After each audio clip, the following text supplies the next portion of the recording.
Maria Power. I'm a Senior Research Fellow at the Las Casas Institute for Social Justice here in Blackfriars Hall at the University of Oxford. And I'm delighted to welcome you here today to participate in Narnia and the political imagination. So this is a conversation that's been co-organised by the Las Casas Institute for Social Justice, which is a family of researchers at Blackfriars here in Oxford that's passionate about today's hard and urgent social questions. And we engage them from the rich tradition of Catholic social teaching.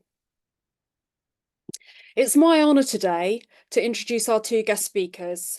They're both members of our academic community here in Oxford, and they are united in their interest in the literary imagination and how it sheds light into the stories we tell ourselves and how it sheds light on the world around us.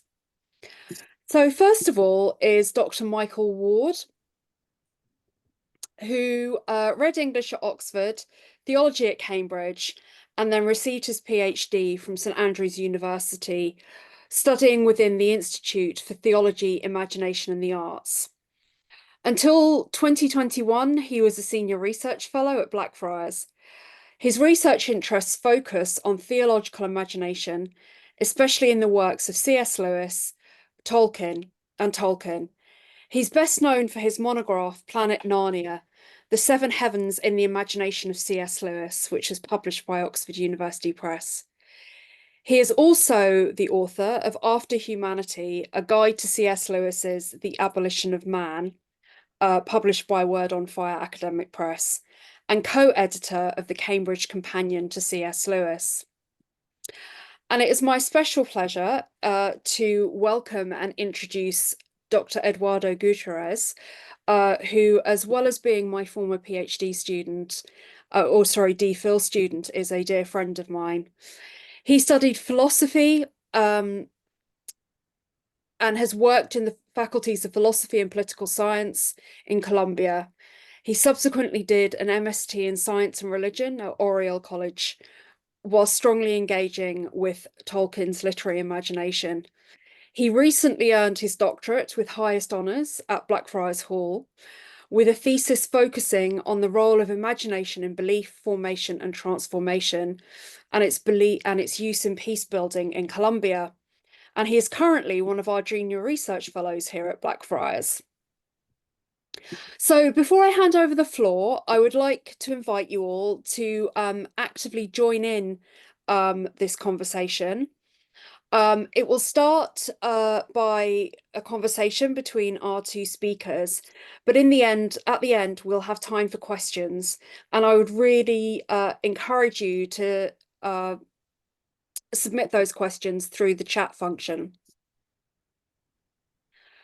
So the conversation today will focus on the cultural role our narratives and social imaginaries play by looking at C.S. Lewis and his beloved Chronicles of Narnia. Our speakers will aim to provide insights into the intersection of literature, philosophy, and theology, offering fresh perspectives on how these themes resonate with peacebuilding, politics, and reconciliation in contemporary society. So without further ado, Eduardo and Michael, over to you. Thank you, Maria. Thank you for that very kind and generous introduction. Hello, everyone. It seems that I don't need to introduce myself once again, but yes, I'm Eduardo Gutiérrez, a JRF here at Blackfriars Hall at Oxford. And Michael, shall we begin, or do you want to say hello very briefly? Hello, very briefly. Wonderful. Right. So we've carefully designed this conversation with Michael to introduce several themes. We'll kick off with a very basic notion of what the imagination is. It seems that if we're going to be talking about Lewis, the literary imagination, and the way the political imagination pops up in his Chronicles of Narnia, we should start with a very basic common ground idea of what the imagination is. What are these imaginaries that we're going to be discussing, and then finally the literary imagination, literary imaginaries. There are a number of ways to define the various definitions of what the imagination is. I would suggest that we start, Michael, with an idea by Judith Wolff. She understands the imagination as our ability to articulate disjointed data into a meaningful whole, or a gestalt, right? There are a number of very interesting things there, right? On the one hand, this idea of articulating. So it's I'm using the word both in sense of verbalizing, uttering a new expression, producing a configuration, but also in terms of joining or adjoining things that were separate before. And then finally, I would also like to highlight this idea of disjointed data. It sounds ambiguous, but I'm referring both to images, right, like visual structures, but also conceptual structures and ideas. And then finally, one of the most interesting things is that I think it can be applied both to fictional worlds, but also the real world. In other words, we are going to be talking about Narnia, a fictional world, but also because that same structure that is the imagination is used in the way we perceive the world, we'll probably find links with common day-to-day things that are happening in our world. Do you want to comment on anything there, or should I move on to imaginaries, Michael? Yeah, I'll just add a little bit, if I may. I think, yeah, C.S. Lewis's definition of imagination accords pretty accurately with that you just mentioned from Judith Wolfe. He only really defines it in one place, I think, in his entire corpus, explicitly, I mean, defines it in his own terms as the organ of meaning. Imagination, he says, is the organ of meaning, and reason is the natural organ of truth. And our reason can't determine whether a thing is true or false unless it means. Meaning is the antecedent condition of both truth and falsehood. In other words, the imagination supplies our reason with meaningful things that the reason can then determine the truth or falsehood of. So in other words, for Lewis, all our knowledge, all our articulable knowledge at any rate is imaginative because it's meaningful. And the opposite of meaning is not error but nonsense. So we're either confined to the world as mediated to us through our imagination, or we're adrift in a sea of nonsense, of meaninglessness. So imagination for Lewis could hardly be more fundamental. The only question is, what kind of meanings will we operate with? And there he says that as soon as we get beyond sensible objects, things that we can perceive through our five senses, as soon as we start talking about supersensibles, about states of mind, causes, relations, anything that is super sensible, our language becomes metaphorical inescapably. We apprehend none of these things, he says, except through metaphor. And for him, the great poets are the masters of metaphor. They create new metaphors, or they revivify old metaphors, and they are therefore the masters of meaning. That sounds amazing. There's a number of things there. I mean, you've touched on a number of things and topics.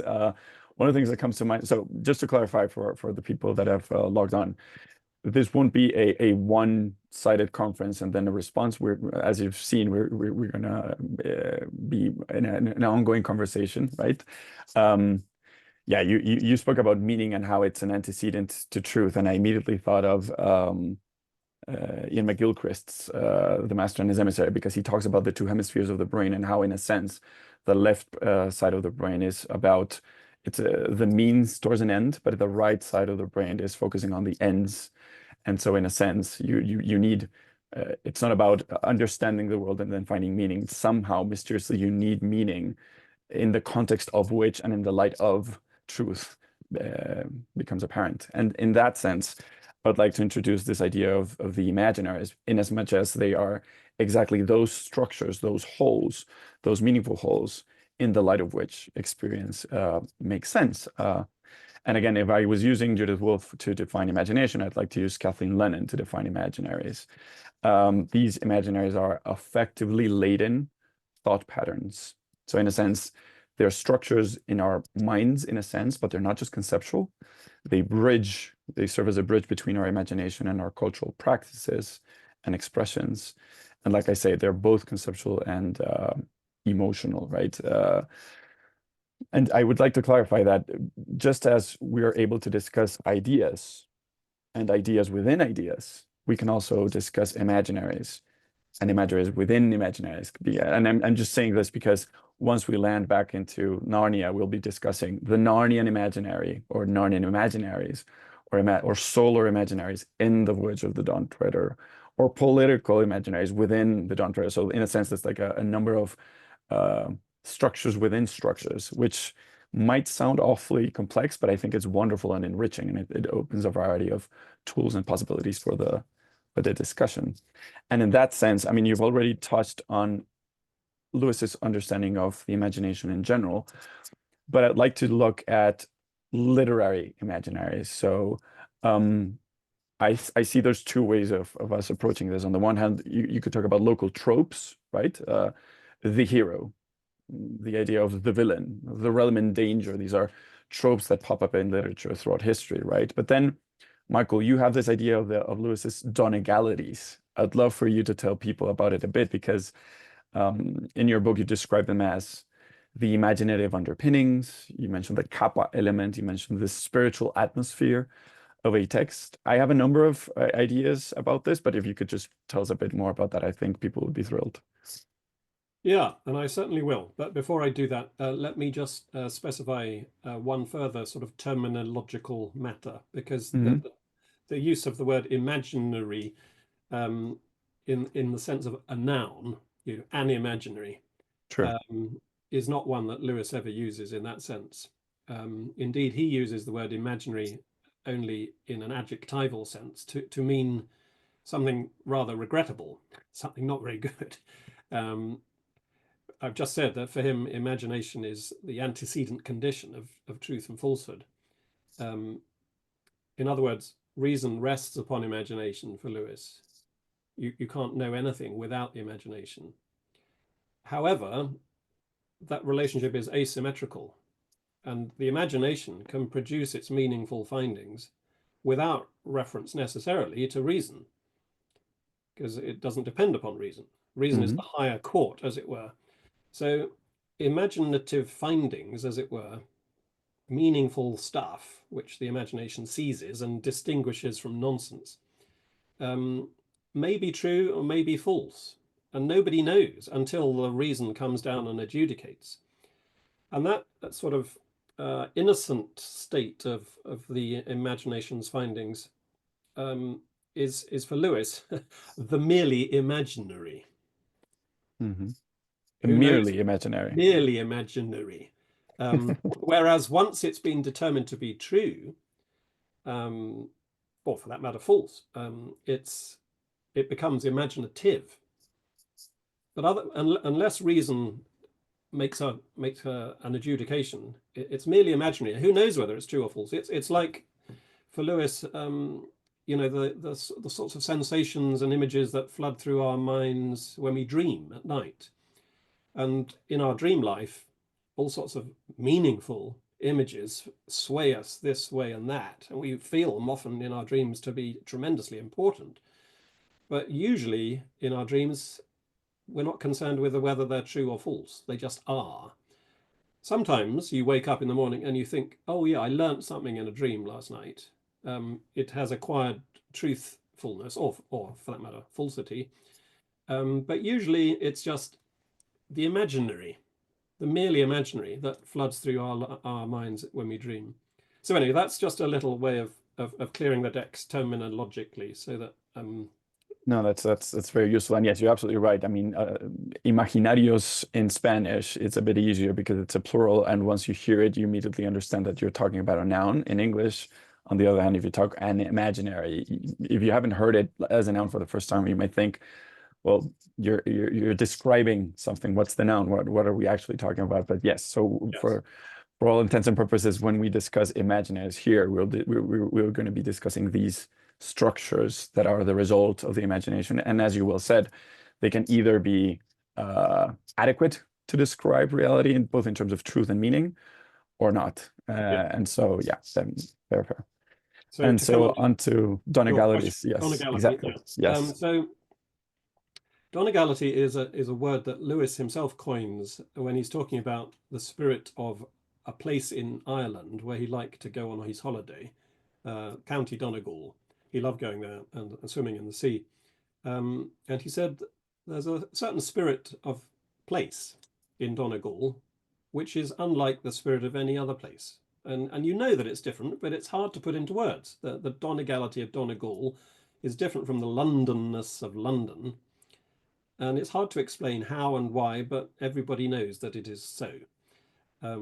So that term that he uses for the spirit of a place, an atmospheric, you might say, I take and apply to what he's up to in the Narnia Chronicles, where I talk about his use of literary atmosphere, how he floods each of the Narnia Chronicles with the influences, the attributes, the characteristics of the seven heavens, one of the seven heavens per Narnia Chronicle.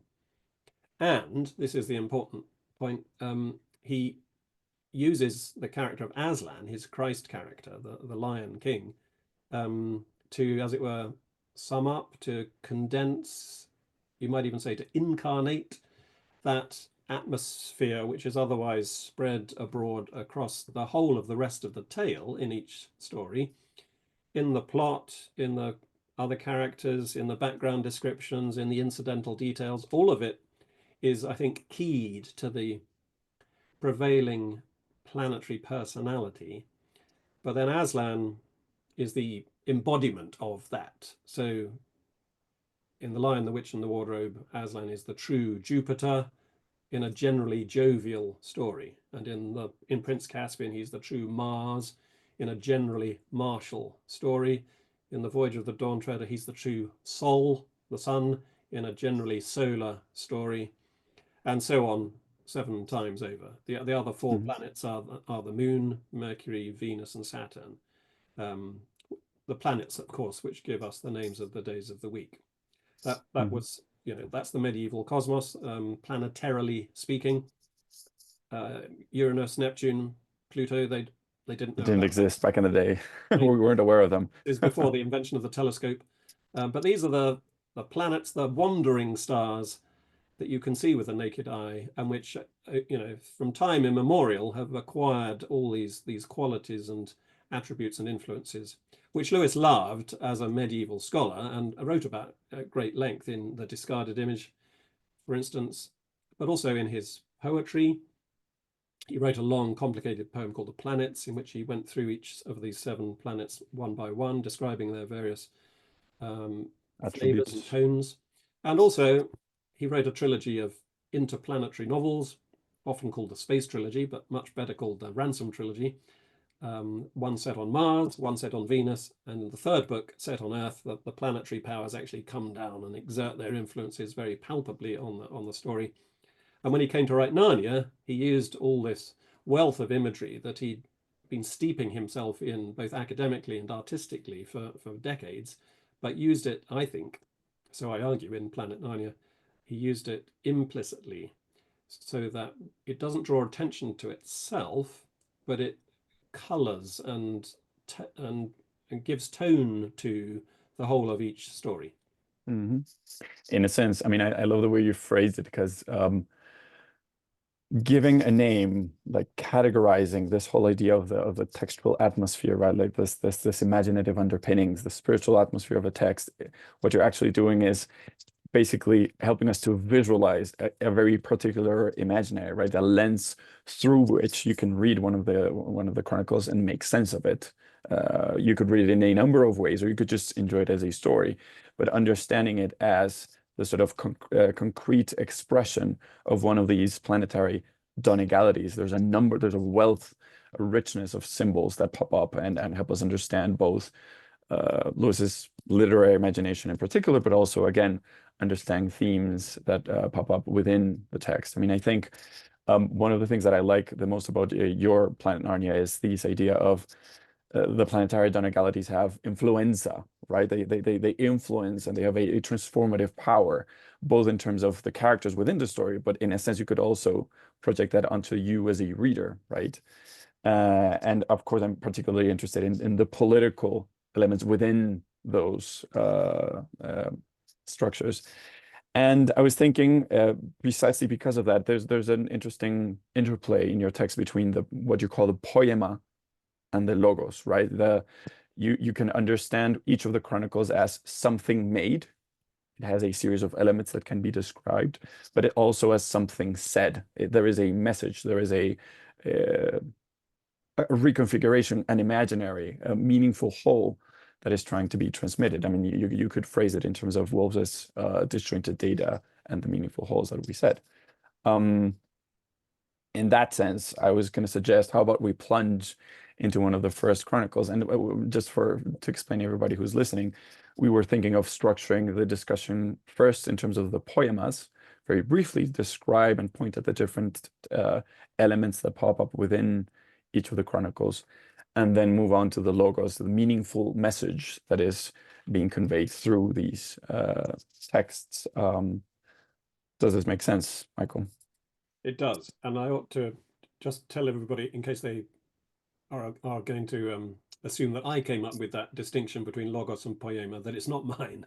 I just borrow it from C.S. Lewis's book, An Experiment in Criticism, where he uses it as a very helpful way of distinguishing between two elements of a story, which can be theoretically broken apart into these two categories, but it's a slightly artificial distinction, and the better a story is, the more its logos, the more its message is infused into every part of its structure, and the better an allegory is, in particular, the more mythic it will feel, because an allegory is, in a sense, a very obvious example of something which has a distinct vehicle and a distinct tenor.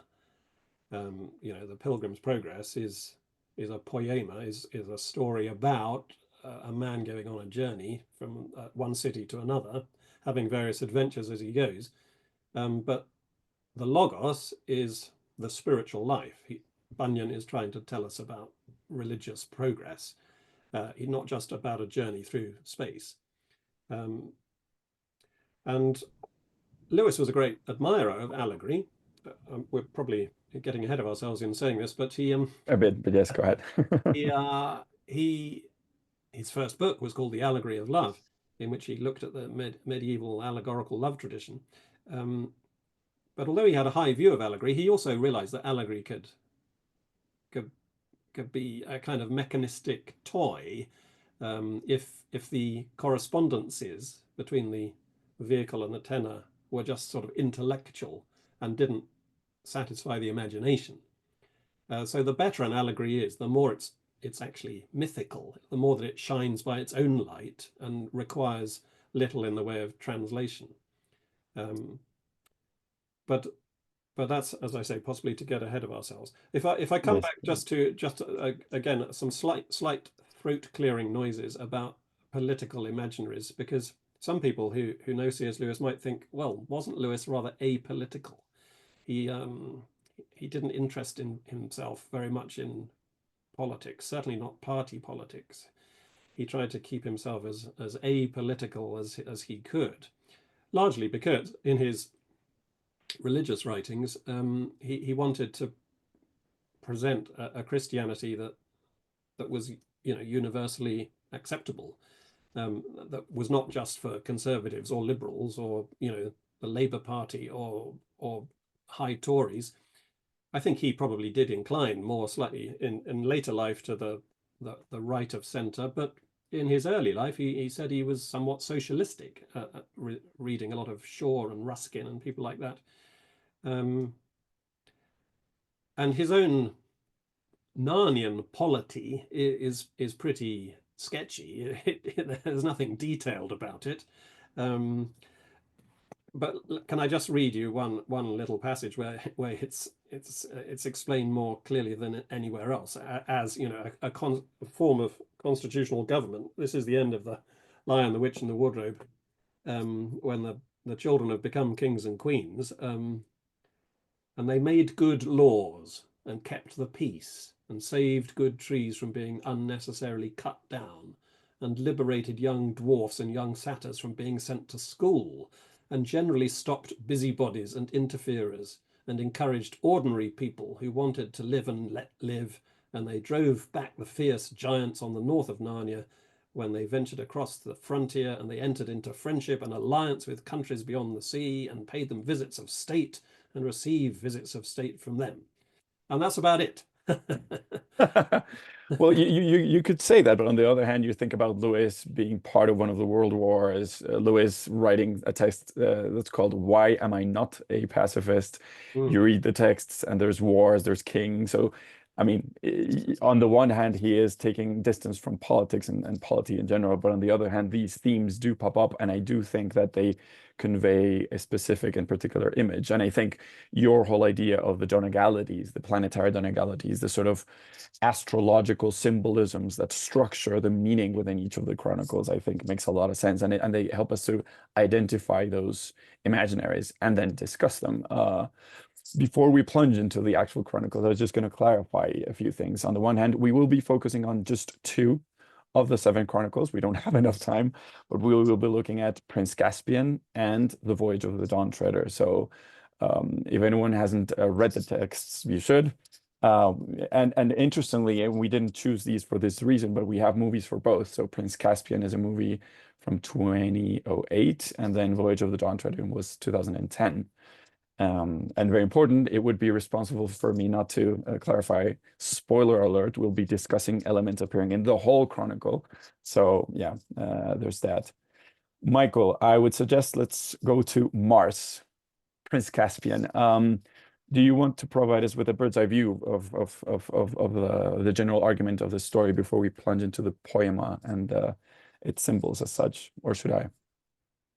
Well, I'll just quickly Yep. relate the basic plot. Is that what you're asking?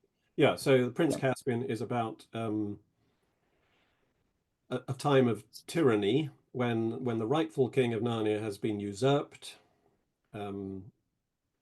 Prince Caspian, the character in the title of the book, is the rightful king, but he's merely the prince because he hasn't been allowed to ascend to the throne by his wicked uncle, who has murdered Caspian's father and seized the throne. And there's a terrible kind of dictatorship going on in Narnia, and all the true Narnians are living in hiding. And Caspian, having escaped from his wicked uncle, goes and lives with them, and is encouraged by various characters to mount a rebellion, to overthrow the usurper Miraz, his name is, and to restore the throne to the rightful occupant. To his aid come the 4 children from the previous chronicle, the 4 children from England, Peter, The Susan, Pevensey. and Lucy, the Pevensey brothers and sisters, and they come to his aid. Interestingly, Peter and Edmund, the 2 boys, enter into battle alongside Caspian in various ways, and the 2 girls go off with other characters, Bacchus and Silenus. Oddly, they turn up, and there's a great bacchanalian romp and revelry, which we'll come on to.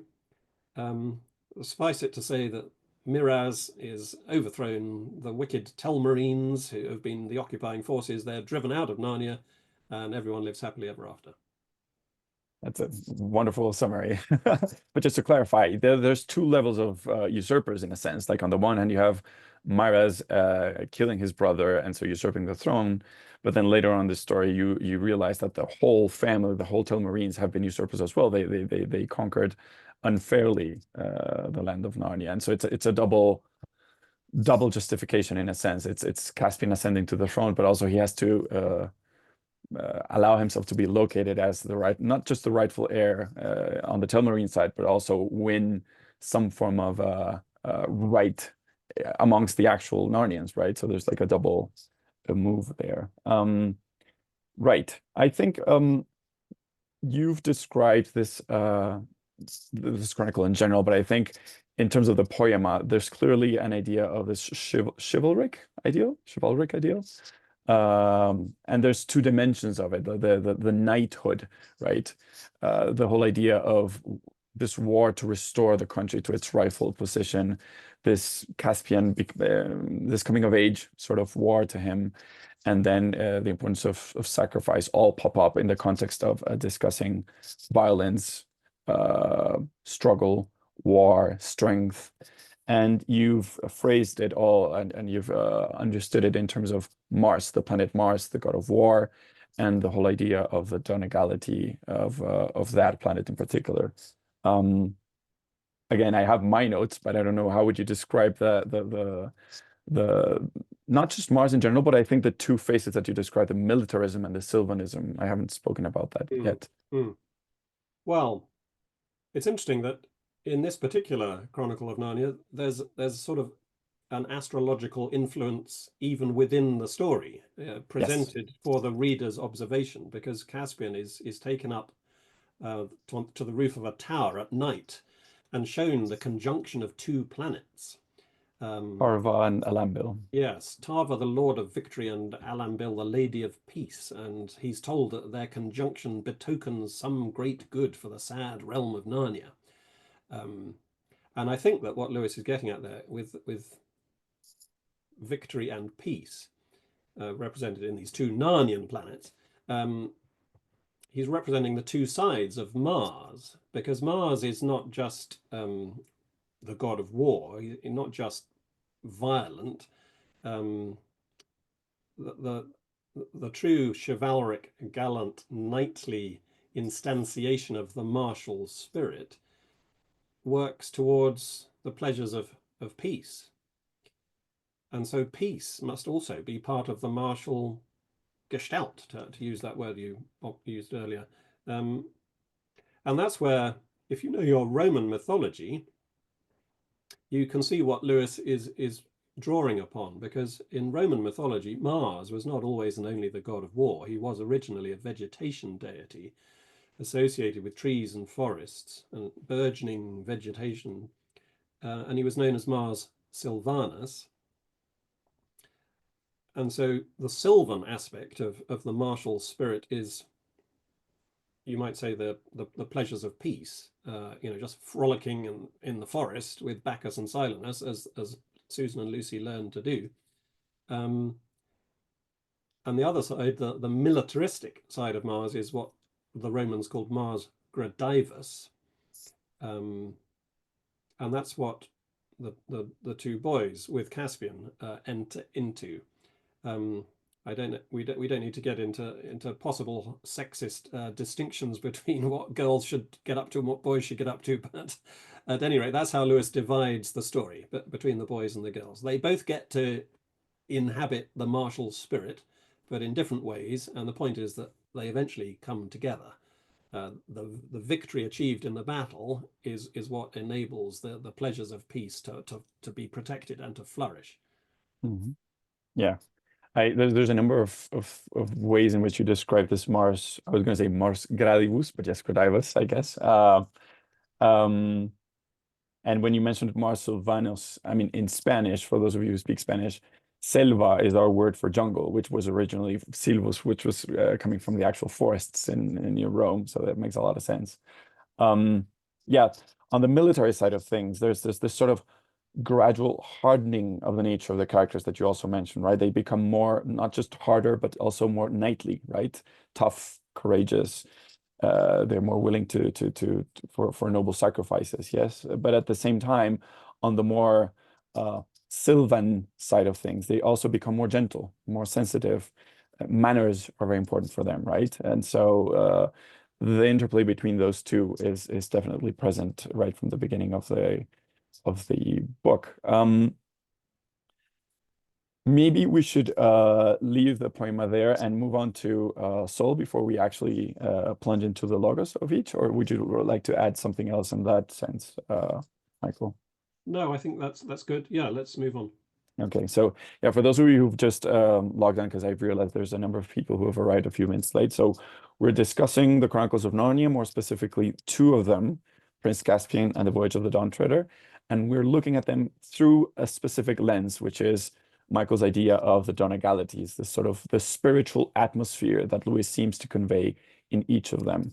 And it's not just a specific or it's not just an abstract donegality. It's marked, strongly characterized by the medieval trope of the seven heavens or the seven planets, which are loaded with a very rich symbolism. And so we're trying to describe the elements that pop up in each of the two chronicles that we've chosen.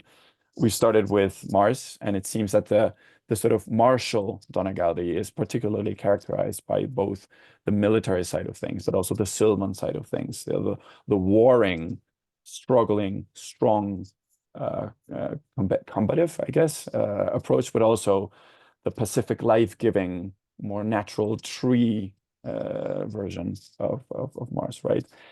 And we've described that. We're going to interpret that later on, but that's Mars. But then we're going to look at another chronicle, the Voyage of the Dawn Treader. And if Prince Caspian, the donegality in Prince Caspian is Mars, the donegality in the Voyage of the Dawn Treader is the sun, Sol, right? Shall we do the same thing? Do you want to give us an overview of the argument of this story? Yeah, just very briefly, the plot of the Voyage of the Dawn Treader is a fairly simple sea story. The Dawn Treader is the name of a ship, and it's got two destinations in view when it sets off.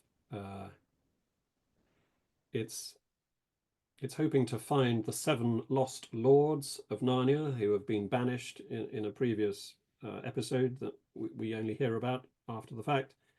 And in addition to finding the lost lords, Reepicheep, who is one of the main characters, who is a mouse, talking mouse. Very noble mouse. Very noble, chivalric. Yes, he was introduced in Prince Caspian, where he was described as a martial mouse. And here, interestingly, in the Dawn Treader, his character takes on a very different color because he's being responsive to the solar influences. And we'll talk about that. But Reepicheep has a special desire to reach the eastern end of the world, the utter east. And so it's no coincidence that the ship is named the Dawn Treader. The whole point is that it's going to tread the dawn. It's going to reach the place where the sun rises, because Narnia is, in fact, a flat world. You can't just go around it. You can't circumnavigate the Narnian globe. You actually come to the edge of it eventually, and then you have to retreat. And that's what happens. And they come to the eastern edge of the world. The sun rises right in front of them. And as they've been approaching the eastern end of the world, they've been the various characters on board the ship, who are now King Caspian, Edmund and Lucy from the previous two books, and their wicked cousin Eustace. There was a boy called Eustace Clarence Scrub, and he almost deserved it.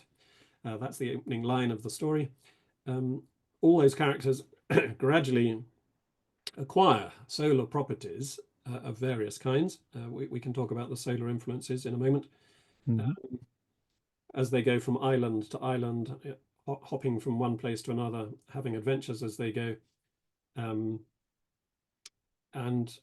it's a beautiful story. I think one of the best of the seven. Lewis apparently wrote it in 2 weeks, so I have read, in a white-hot burst of creativity. It's a superb book. And I think one of the reasons why he may have found it relatively easy to write is that the sun, as he says, is a symbol that naturally disposes itself in terms of spirituality. That the sun is, or is, Lewis says in one place that God is light, or is like light in every possibly conceivable monotheistic frame of reference.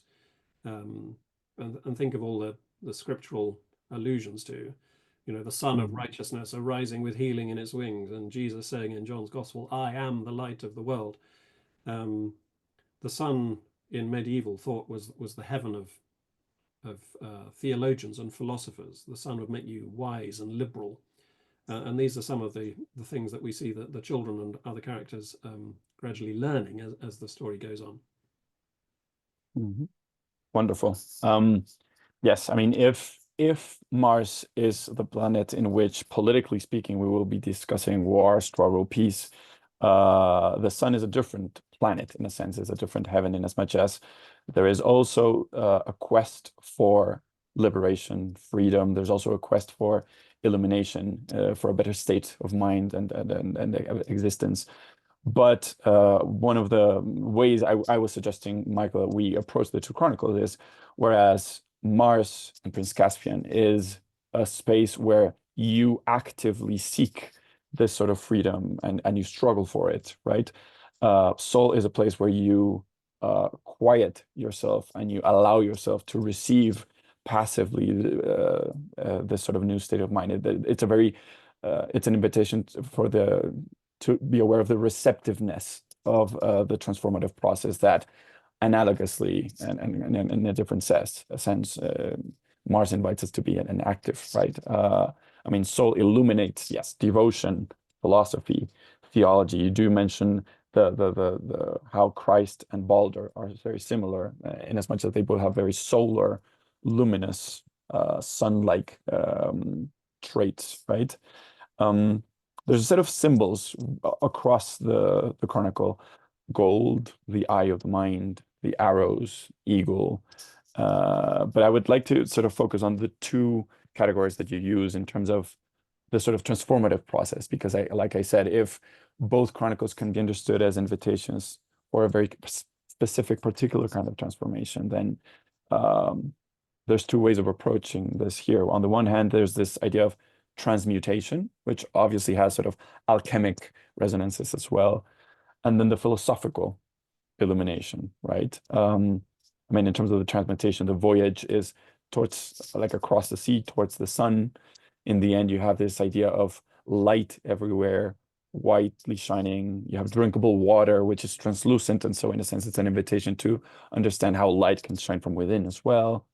And then there's also this idea that the solar transmutation can be good or can be evil if the context is not right. I remember is it Deathwater Island, I think, when they get this to this place and there is a transmutation, but it's deathly laden in a sense. And then in the case of the philosophical illumination, I love that you mentioned Reepicheep and his love of wisdom, right? If he is represented as a heroic mouse in the previous heroic military mouse in the previous chronicle, here he loves wisdom. He quotes philosophers. He's very knowledgeable, and but again, there's also a spiritual wisdom, but there's a liberal philosophy within his discourse, right?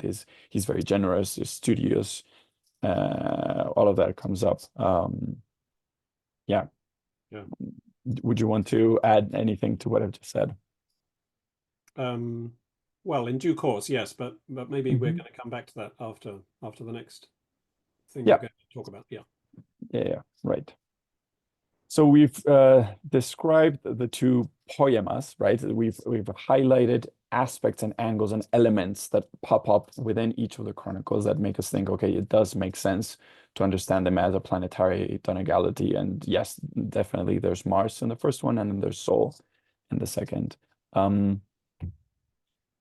We can look at the logos now, and I have a few questions and ideas that we can talk about, but then the first one would be when you look at Mars, right? The first chronicle that we were discussing. I myself, and here we can respectfully disagree, but I would like to put this on the table to discuss.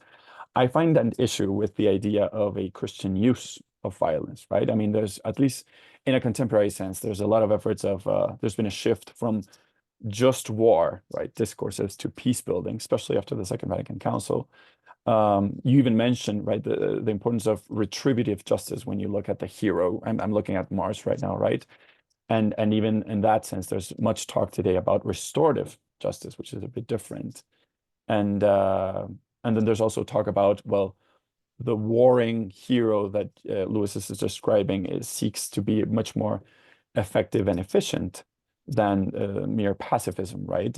But then again, peace building is much more than just non-violence. So I would like to engage in a conversation, at least at the beginning, in terms of I also want to save or retrieve or interpret this knightly ideal, which is very close to my heart as well.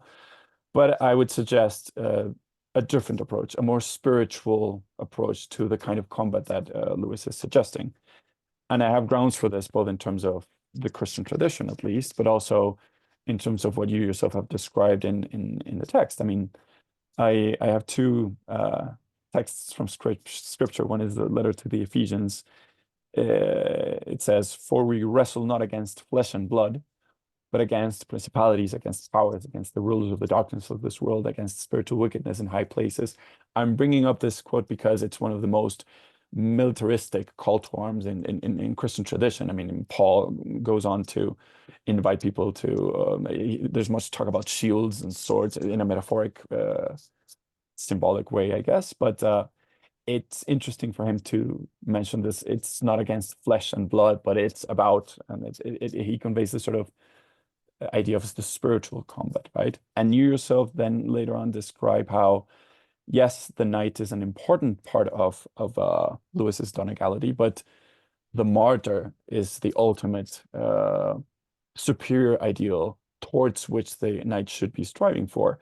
And here I'd like to, I mean, I did notice that you mentioned, for example, werewolves in Prince Caspian, and they seem to convey this idea of an inner animal that needs some form of taming, right? And the ultimate desire for peace. So I have much more to say when we move on to Saul, but I just wanted to put that out there because again, I've told Michael in the past, but I resonate strongly with the military epicness and the heroism that Mars conveys through Prince Caspian. But on the other hand, when I look at contemporary times and political discussions, I'd say, well, I'm much more pro peace building than pro warring mindsets. And I would even say that sometimes wrongly understood, some of these religious imaginaries or theological imaginaries or philosophical imaginaries have done wrong, and they haven't been useful in the political arena. So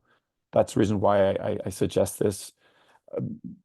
Not sure if I would say replace the martial Donegality, because that's not the point, but sort of retrieving or highlighting how there's a spiritual understanding of it that might be useful for contemporary discussions. Yeah, I would leave it there for now.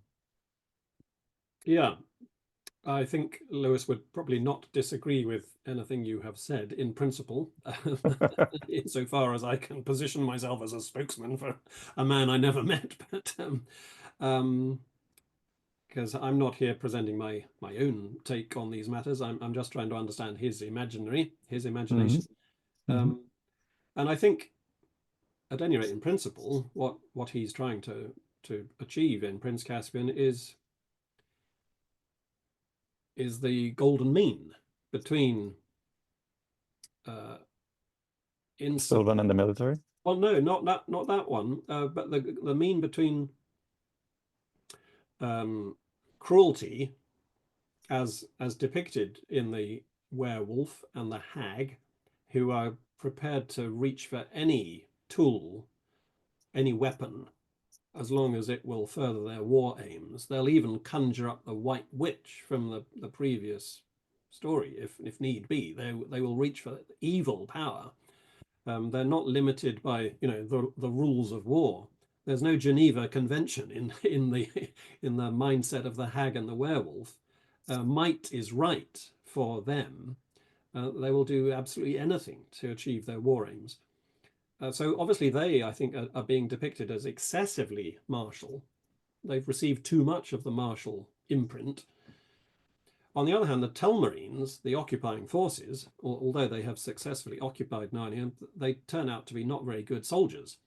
They're rather languid and dandified. They care more about, the meals they're going to eat, picking their teeth after breakfast as they go a lot strolling around. They're rather like the effeminate French forces in Henry V, Shakespeare's Henry V. And of course, Mars in the medieval imagination is very much a masculine spirit. Venus is the archetypally feminine spirit, and the Telmarine soldiers are insufficiently manly. There's not enough iron in their diet, as it were. Iron is the metal of Mars. they are morally speaking anemic. They haven't, you know, they haven't muscled up in any significant sense. They're mere boys. They need to grow up and defend that which needs defending. Because, as Lewis says in Mere Christianity, the idea of the knight, the Christian in arms for the defense of a good cause, is one of the great Christian ideas. So he was not a pacifist. He believed there was such a thing as a just war, but he also believed that war had its limits. And he, in his article "Why I Am Not a Pacifist," he goes into some of those limits. So anyway, the Narnian knights, Caspian, Peter, Edmund, and the others in the Narnian army are the golden mean. They haven't had too much of the martial influence, and they haven't had too little. They're totally in control of themselves. Then, of course, you have the other side of the picture. We've already talked about the Mars Sylvanus. So the whole point of becoming a gallant knight is not so much an end in itself. It's to serve those that you're defending, and work towards peace, not endless war. That there's no point in that. War is a means to an end. So in both directions, Lewis, I think, is trying to balance his depiction of violence and not allow it to escape into sheer cruelty.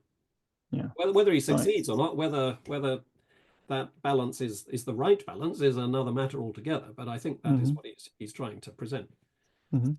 I think one of the key aspects of discussing any form of imaginary is understanding I call it the field in which the discussion takes place. In other words, if I am trying to understand you as a person, as a human being, or if I ask a simple question to someone, what time is it?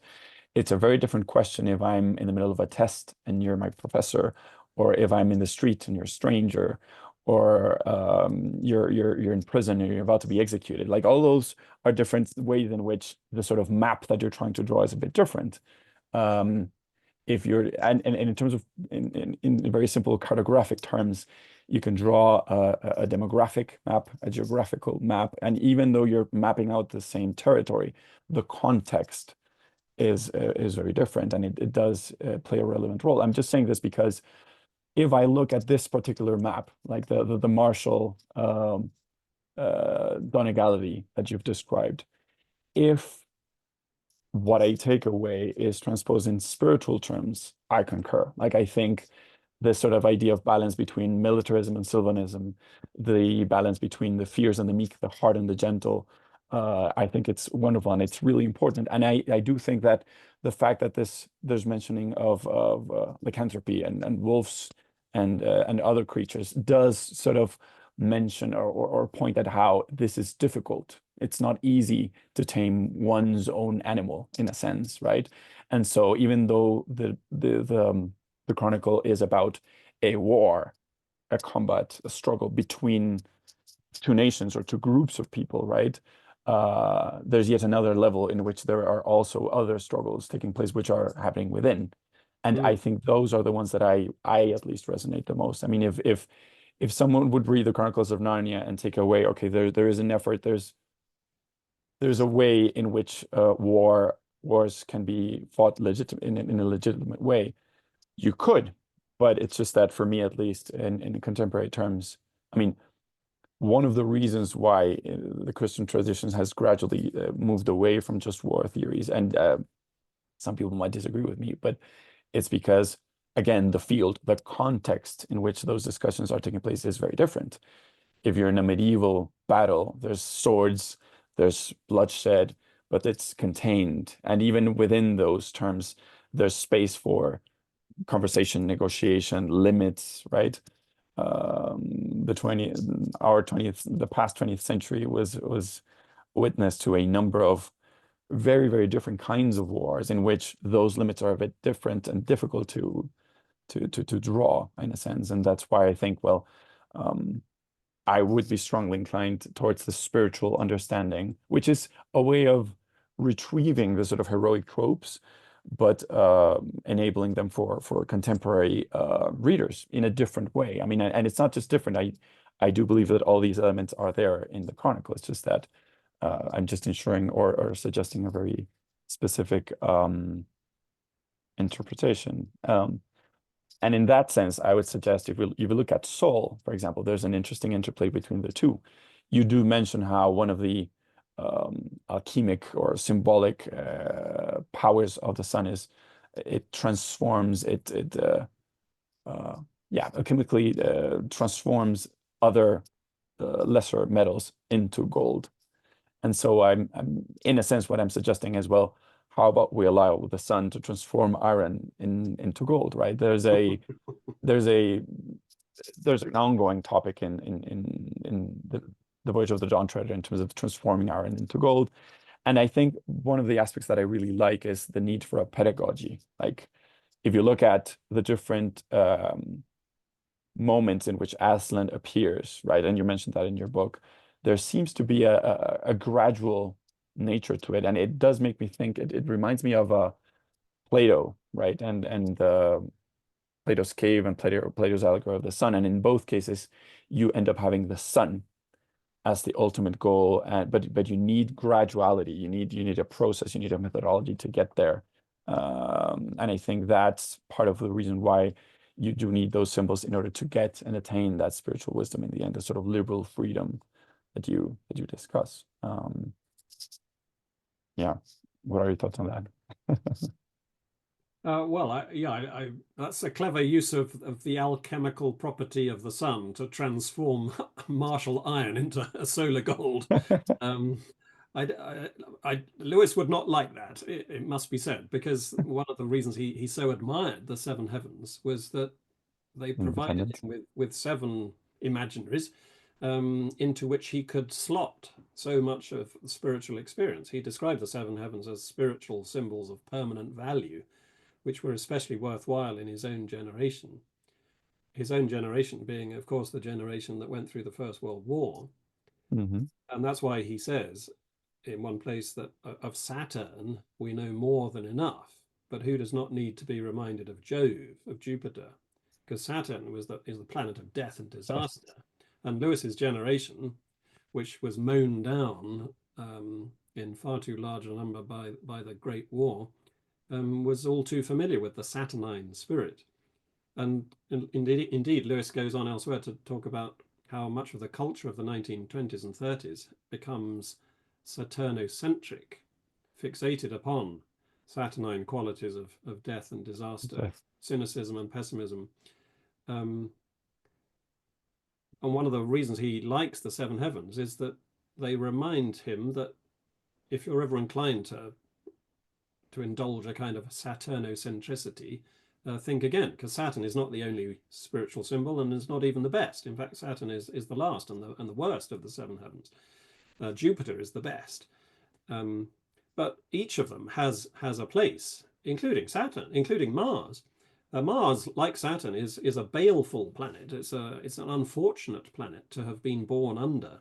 One would rather not have to deal with these influences, but, and this is the whole point, if you're born under Mars, you must respond to Mars in the gallant and chivalric and knightly fashion, not in the jingoistic and cruel warmongering fashion of the hag and werewolf.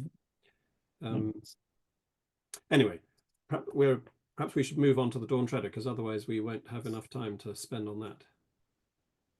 Yes, I mean I've briefly mentioned the Aslan's appearances, right? And I think there's a number of things that pop up there, and maybe the parallel with the whole pedagogical thing was what I was thinking of. Like, so there's 7 appearances of Aslan, and each of them, in each of these within the book, he appears in a different manner, right? The first one is in front of Eustace, and there's this sort of moonshine around him. It's very gradual and subtle, right?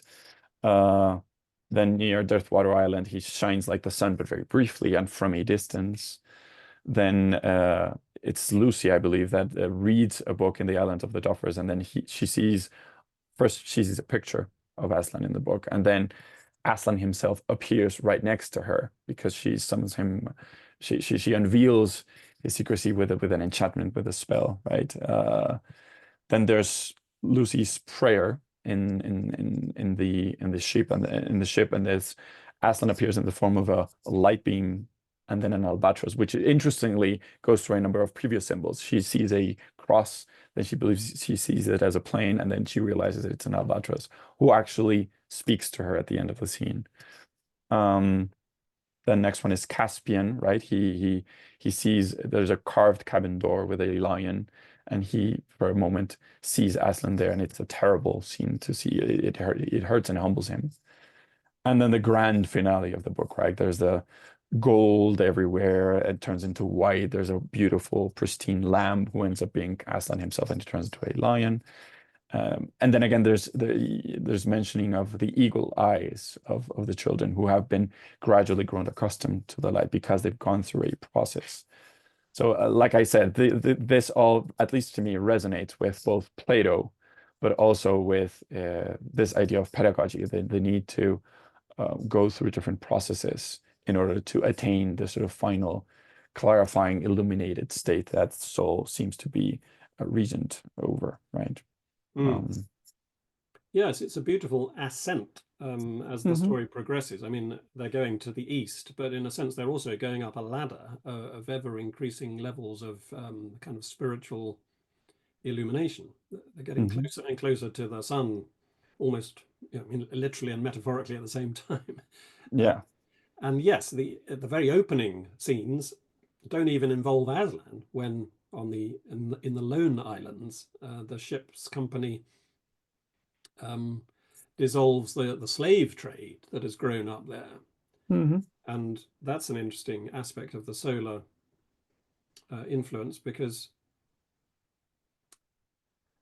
soul makes you wise and liberal, and liberales, as Lewis says in one of his books, are the kinds of men who liberate prisoners, who set prisoners free, slaves, give slaves their freedom.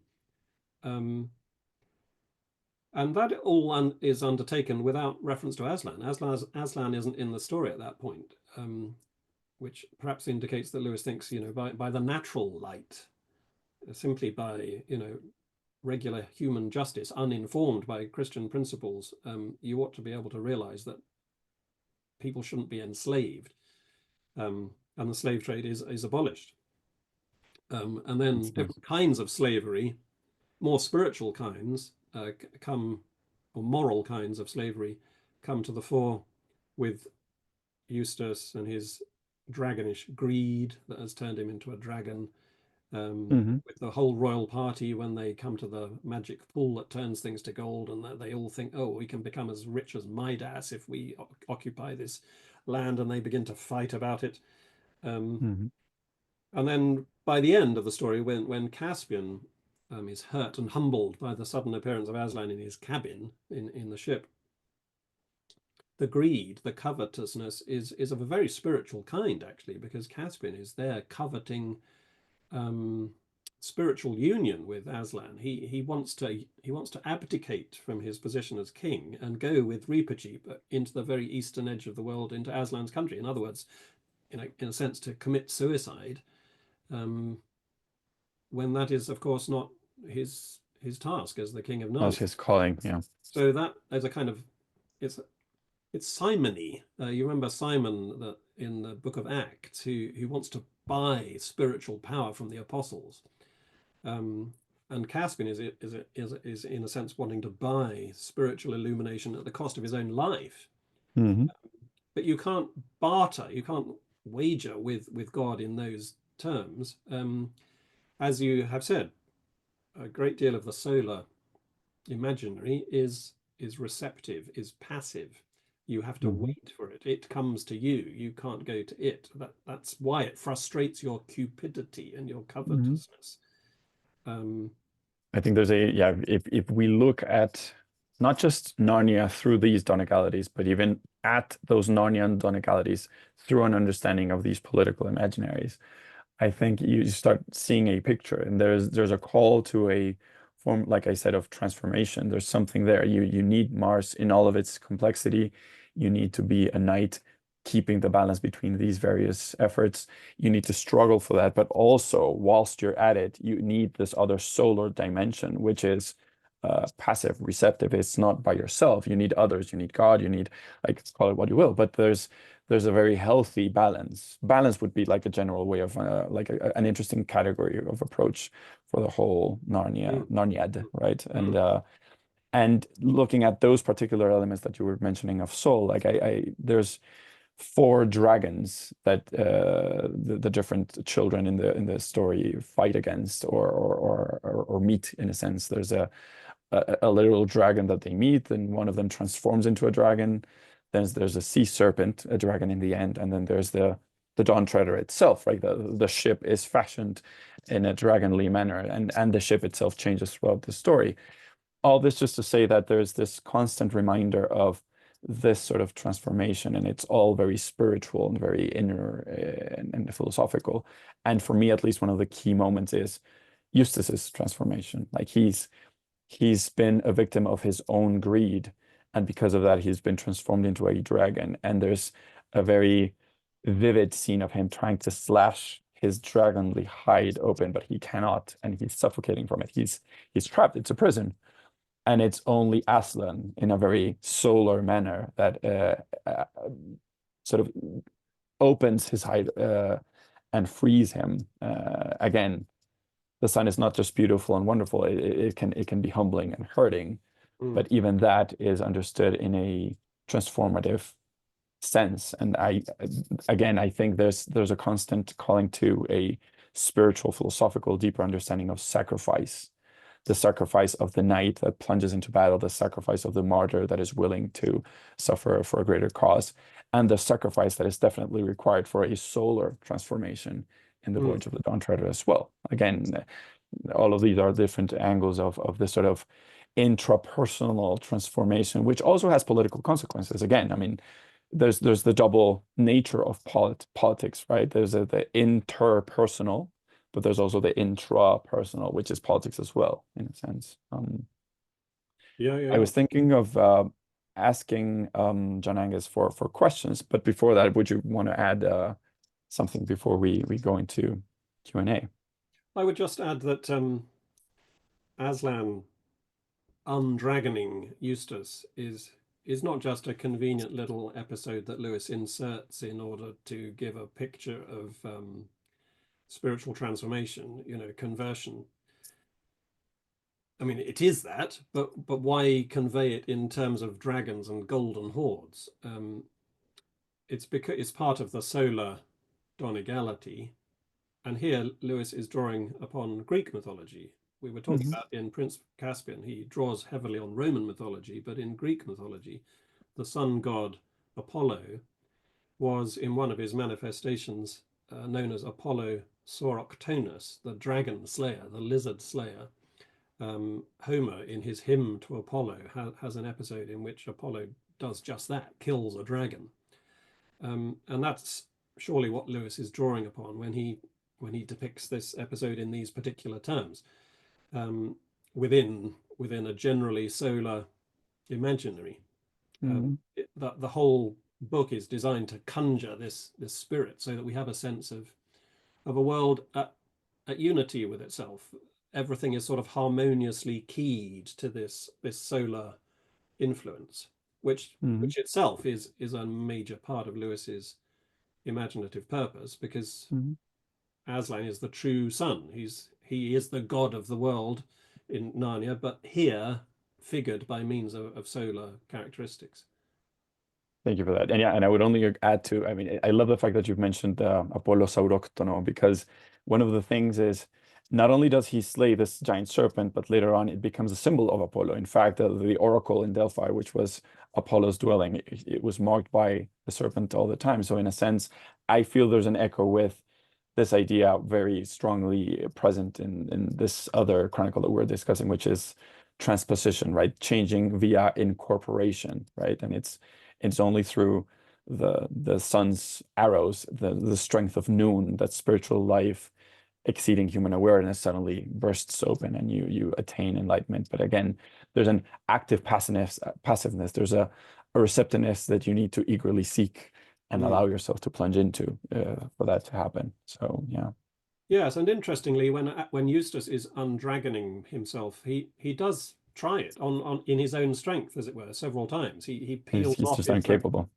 each time he pulls off his skin, he finds another one underneath it, and he can only improve himself under his own steam so much, and then he has to lie back and let Aslan's claw go straight into his heart, he thinks, and it hurts him terribly. And this is, the kind of the surgical operation of God's grace, doing for us what we cannot achieve in our own merits, in our own strength, and it's very painful.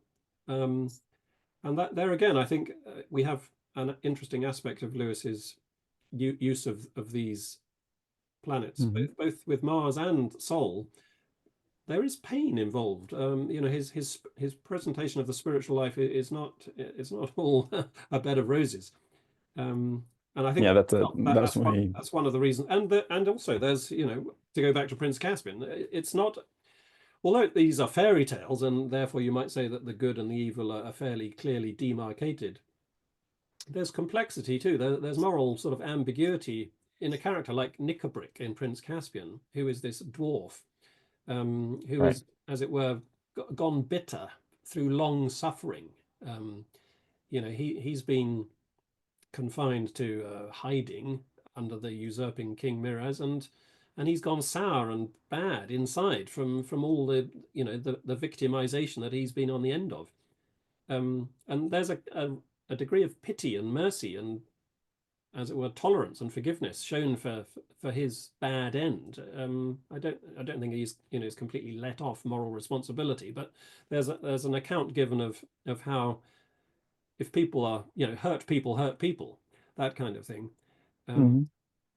So even within a relatively clear moral framework, there are people and characters and situations which are quite grey, quite ambiguous. Yeah, gray, and also I mean they are very clear depiction of the human condition and the complexity that entails, and the ability again to change. I mean, one of the key aspects for me, one of the big takeaways of this discussion, is this sort of a call to arms, in the sense of a call to a very particular form of transformation, the need for a pedagogy, and also this sort of idea of a rightfully understood sacrifice and willingness to go through the transformative process and all and what that entails, right? And right. Well, it's been a wonderful discussion. We've looked at the Chronicles, and we've looked at political imaginaries that pop up in each of them. Then we've discussed a bit of what that entails for us in terms of intrapersonal and interpersonal discussions or tough places, and the sort of Christian philosophical ideal, this picture that starts to pop up as you go through both Chronicles. So yeah, thank you, Michael. I was going to ask John Angus if he can help us with one or two questions, maybe. Yes, thank you both for such a fantastic talk. Again, if anyone has any questions, you can put in the chat and I can read them out, or you can read them out yourself. I just want to start with, I wonder if both of you might be able to offer a personal anecdote about a moment in the Chronicles that you kind of connected with, that you felt was transformative for you, or could be a place where you were reading them.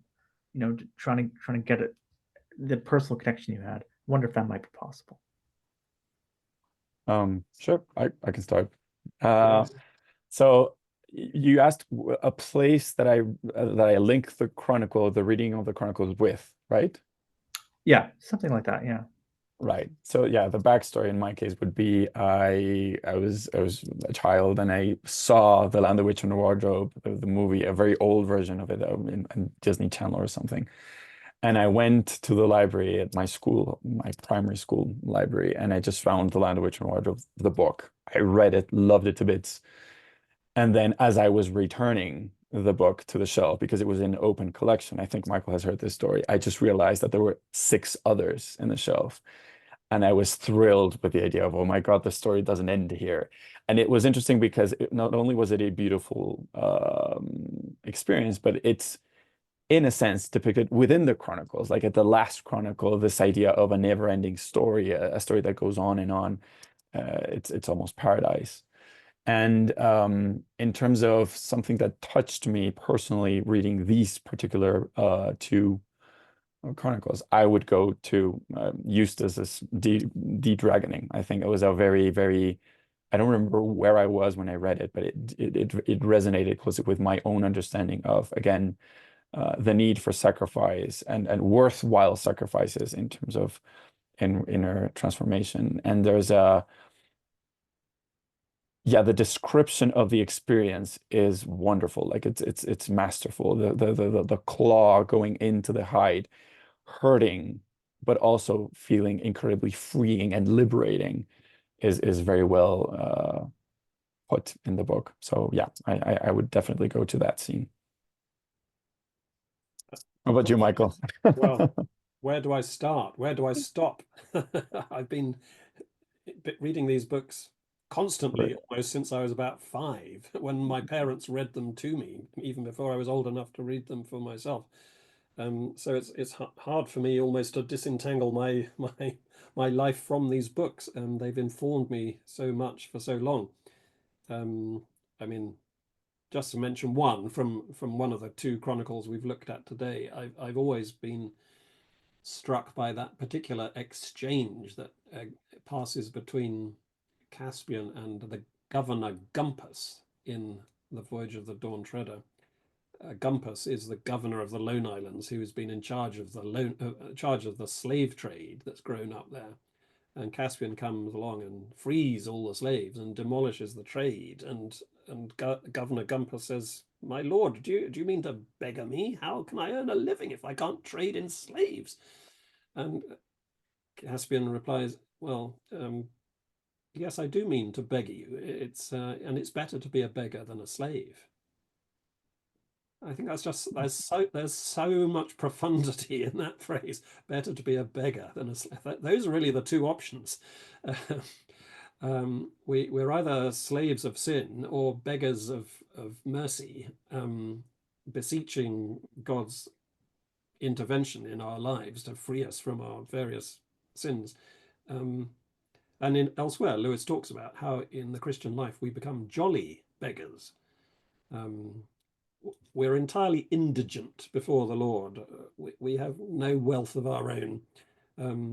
But if we beg for it, we can become rich. And that's all sort of beautifully bound up in that exchange.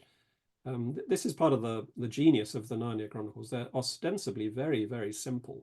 A 5-year-old kid can read them and enjoy them at a certain level.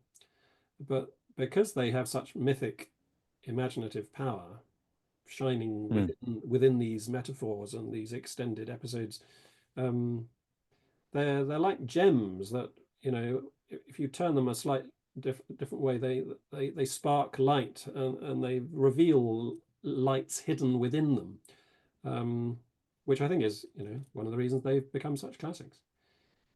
I agree. And I think this idea of being a theological or a spiritual beggar, I think, is depicted in a very particular way because it's dignified. It's not, it's beautiful, it's wonderful. And in a sense, like the light that is shining from within water, say, that's a strong image in The Voyage of the Dawn Treader. It's about you participating in God's own nature. So I think there's again a call to deep authenticity, which is paradoxically found without as in found in God or Aslan. And so there's also this trope of faithful obedience as a way to peace that is a constant element. Jan Angus, do you have another question? Because I'm seeing that Emily wrote one. I was going to read out Emily's here. Okay, go ahead. Do you think that the White Witch nuances our understanding of tyranny as opposed to Miraz? We get to see her political expediency in 2 books, Magician's Nephew and The Lion, Witch, and Wardrobe. So the question is, how does the White Witches, how does she nuance our understanding of tyranny? Well, she's not in any of these two books, but do you want to pop in, Michael? I might have say one thing or two, but how would you respond to that? Well, I mean, she's called Jadis in both books, but I've always been under the impression that she's not exactly the same character. She might have the same name, but I always thought that the White Witch is a sort of descendant of Jadis from the Magician's Nephew. You know, Jadis is brought to Narnia on the day of its creation, and then many generations later, the White Witch turns up.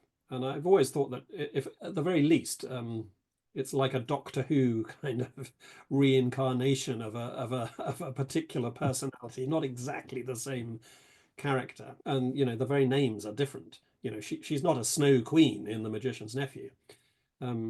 She has certainly changed, and I think myself that that's part of the planetary scheme in each book. That in The Magician's Nephew, Jadis is, because The Magician's Nephew is written in order to embody and express the characteristics of Venus. Jadis is what Lewis elsewhere calls Venus infernal, because Venus, Aphrodite, is the life-giving goddess, you know, full of fertility and beauty and creativity and laughter and love. And Jadis is the very opposite of that. You know, she utters the deplorable word that brings death to everything in charm. So there's not even grass growing in the cracks of the pavement. She's the death force as opposed to the life force. Whereas by the time of The Lion, the Witch, and the Wardrobe, which of course was written first, she's a different kind of character. She's sort of anti-jovial. She's against festivity and jollity and, you know, this 100-year winter, this accursed winter, which she's laid over the whole of the kingdom, is always winter, never Christmas. And so she needs to be defeated by the forces of joviality, of Jupiter in that particular story. Yeah, I agree. I hadn't thought of both of them being different characters, but whether you believe they are literally like different characters or they're the same character under different planetary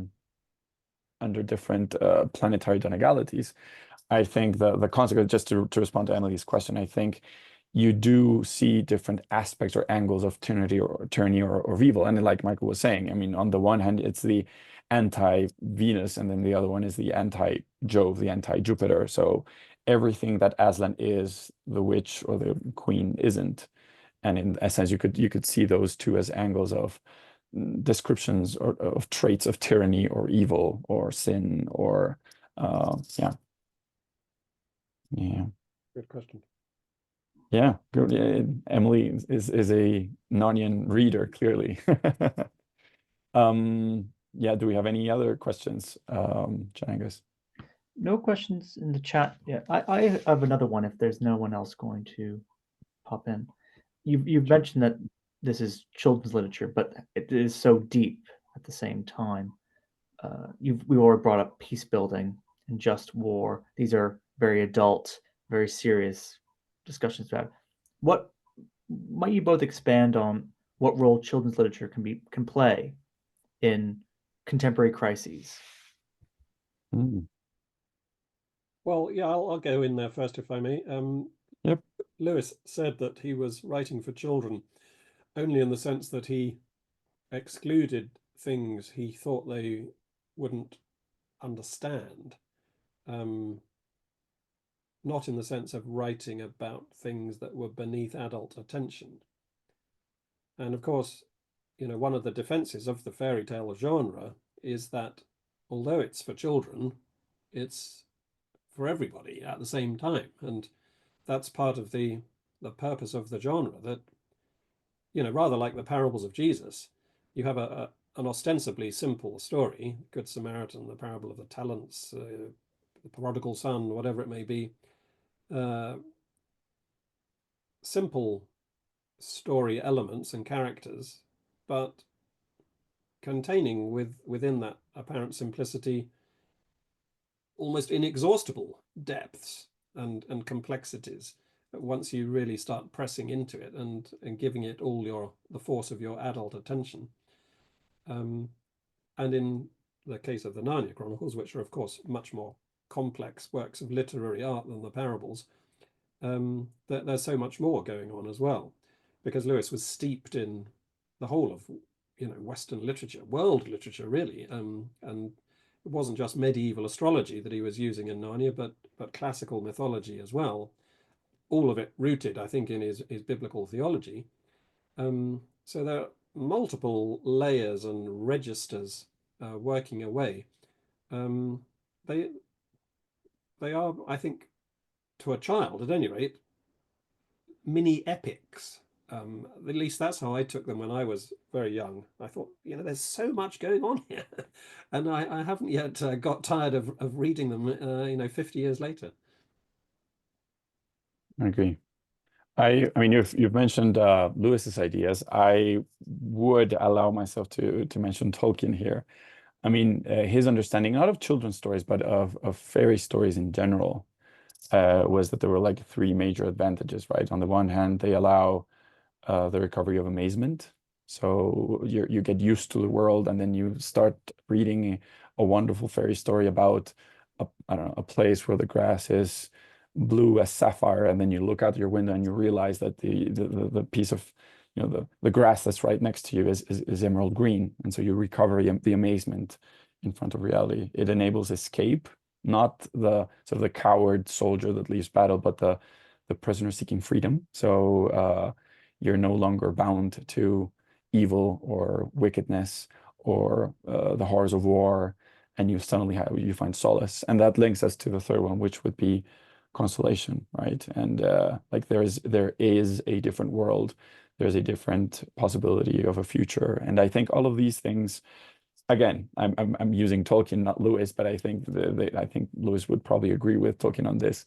And to respond to Janangas's question, I think these are key angles of how these stories are useful. I mean, again, we've all seen how tropes and discussions and symbols pop up and trigger interesting discussions, even very serious high-level discussions like, let's talk about peace building, conflict resolution, reconciliation. But on a deeper spiritual level as well, it brings about a number of benefits. And I think these three, recovery of amazement, the rightful escape, and then consolation, are particularly powerful in times of trouble, be it literal war, but also like inner discomfort or any of the sort. Yeah. All right, many thanks. We still don't have any questions. If anyone wants to pop something in the chat or just unmute themselves and say anything, we have a couple more minutes, but yeah, we can allow ourselves a minute or two, because it's already 1:30 here in Colombia. But thank you, everyone. Thank you. Oh, Father Richard, did you want to ask a question by any chance? No, not so much to ask a question, but to express my thanks to you both. It's very much rekindled my earlier affection for Lewis's Narnia stories, and it's made me want to go back to those stories and to re-immerse myself in them. So I'm very grateful to you both for illuminating the stories and revealing dimensions of them that, frankly, in the past just escaped me. Thank you for being with us today, and it's been a wonderful discussion. I mean, we've discussed again the Chronicles as such. We had an idea of what imagination is, ideas on imaginaries, then plunging into political imaginaries, and then discussing them as well. It's been wonderful. So yeah, thank you, Father Richard, for helping organize this. Thank you, Maria, for introducing us. Thank you, Janangas, for being part of the team and helping out with everything. And Michael, thank you. It's been a wonderful discussion. Thank you so much for being with us today. And thank you, everyone who's logged on and joined us. Yes, thank you, Eduardo. I was forgetting that it was so late, or so early in the morning where you are in Colombia. It's good of you to stay up so late so as to accommodate us here in England. Most of us are in England. Some of us are in America. I think I recognize one or two Americans on the list. But yes, sleep well. Thank you. Oh no, but it's fine. No. It's actually 1:30 p.m. So I'm really gonna have lunch. No. Yeah. Sorry. Not early at all. Earlier than you are, but earlier. no. Oh, of course. Right. Well, have a nice lunch in that case. I think you've both enjoyed lunch and dinner respectively. All right. Once again, thank you, everyone. And yeah, have a good day or evening wherever you are.